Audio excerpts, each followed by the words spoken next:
سلمہ بن اکو رضی اللہ تعالیٰ عنہ سے روایت ہے، فرمایا کہ ہم نماز مغرب نبی صلی اللہ علیہ وسلم کے ساتھ اس وقت پڑھتے تھے جب سورج پردے میں چھپ جاتا۔ صحیح بخاری حدیث نمبر 561۔ جابر بن زید ابن عباس رضی اللہ تعالیٰ عنہ کے واسطے سے بیان کرتے تھے، آپ نے فرمایا کہ نبی کریم صلی اللہ علیہ وسلم نے 7 رکعات مغرب اور عشاء کی ایک ساتھ اور 8 رکعات ظہر اور عصر کی نمازیں ایک ساتھ پڑھیں۔ صحیح بخاری حدیث نمبر 562۔ عبداللہ بن وریدہ نے بیان کیا، کہا مجھ سے عبداللہ مزنی رضی اللہ تعالیٰ عنہ نے بیان کیا کہ نبی صلی اللہ علیہ وسلم نے فرمایا، ایسا نہ ہو کہ مغرب کی نماز کے نام کے لیے اعراب یعنی دیہاتی لوگوں کا محاورہ تمہاری زبانوں پر چڑھ جائے۔ عبداللہ بن مغفل رضی اللہ تعالیٰ عنہ نے کہا، یا خود حضرت صلی اللہ علیہ وسلم نے فرمایا، بدوی مغرب کو عشاء کہتے تھے۔ صحیح بخاری حدیث نمبر 563۔ یونس بن زید نے خبر دی ظاہری سے کہ سالم نے یہ کہا کہ مجھے میرے باپ عبداللہ بن عمر رضی اللہ تعالیٰ عنہ نے خبر دی کہ ایک رات نبی صلی اللہ علیہ وسلم نے ہمیں عشاء کی نماز پڑھائی، یہی جسے لوگ عتمہ کہتے ہیں۔ پھر ہمیں خطاب کرتے ہوئے فرمایا کہ تم اس رات کو یاد رکھنا، آج جو لوگ زندہ ہیں 100 سال گزرنے تک روئے زمین پر ان میں سے کوئی بھی باقی نہیں رہے گا۔ صحیح بخاری حدیث نمبر 564۔ جابر بن عبداللہ رضی اللہ تعالیٰ عنہ سے روایت ہے، نبی صلی اللہ علیہ وسلم کی نماز کے بارے میں دریافت کیا تو آپ نے فرمایا کہ آپ نماز ظہر دوپہر میں پڑھتے تھے، اور جب عصر پڑھتے تو سورج صاف اور روشن ہوتا، مغرب کی نماز واجب ہوتے ہی ادا فرماتے، اور عشاء میں اگر لوگ جلدی جمع ہو جاتے تو جلدی پڑھ لیتے، اور اگر آنے والوں کی تعداد کم ہوتی تو دیر کرتے، اور صبح کی نماز منہ اندھیرے میں پڑھا کرتے تھے۔ صحیح بخاری حدیث نمبر 565۔ لیث بن سعد نے عقیل کے واسطے سے بیان کیا، انہوں نے ابن شہاب سے، انہوں نے عروہ سے کہ عائشہ رضی اللہ تعالی عنہا نے انہیں خبر دی کہ ایک رات رسول کریم صلی اللہ علیہ وسلم نے عشاء کی نماز دیر سے پڑھی۔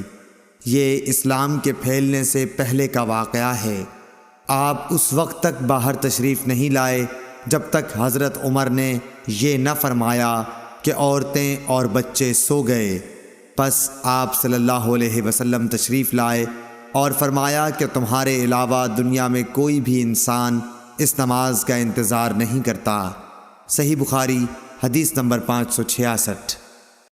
ابو بردہ نے حضرت ابو موسیٰ اشعری رضی اللہ تعالیٰ عنہ سے روایت کیا ہے، آپ نے فرمایا کہ میں نے اپنے ان ساتھیوں کے ساتھ جو کشتی میں میرے ساتھ حبشہ سے آئے تھے بقیع بطحان میں قیام کیا۔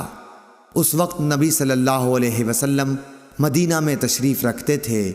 ہم میں سے کوئی نہ کوئی عشاء کی نماز میں روزانہ باری مقرر کر کے نبی کریم صلی اللہ علیہ وسلم کی خدمت میں حاضر ہوا کرتا تھا۔ اتفاق سے میں اور میرے ایک ساتھی ایک مرتبہ آپ کی خدمت میں حاضر ہوئے۔ آپ اپنے کسی کام میں مشغول تھے، کسی ملی معاملے میں آپ اور حضرت ابوبکر صدیق رضی اللہ تعالی عنہ گفتگو فرما رہے تھے، جس کی وجہ سے نماز میں دیر ہو گئی اور تقریباً آدھی رات گزر گئی۔ پھر نبی کریم صلی اللہ علیہ وسلم تشریف لائے اور نماز پڑھائی۔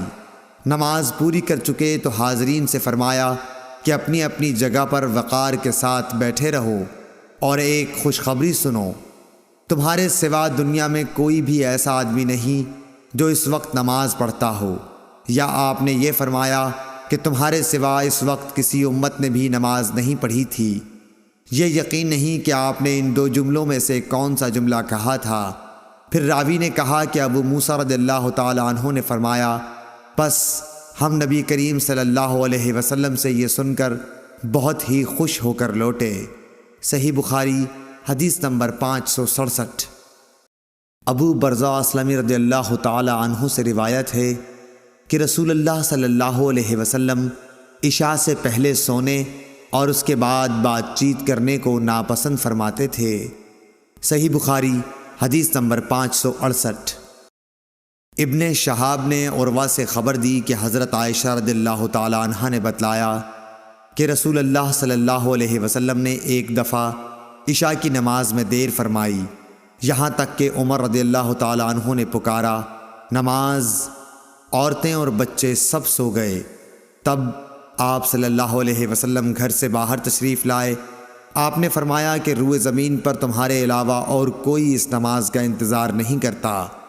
راوی نے کہا، اس وقت یہ نماز باجماعت مدینے کے سوا اور کہیں نہیں پڑھی جاتی تھی۔ صحابہ اس نماز کو شام کی سرخی کے غائب ہونے کے بعد رات کے پہلے تہائی حصے تک کسی وقت بھی پڑھتے تھے۔ صحیح بخاری حدیث نمبر 569۔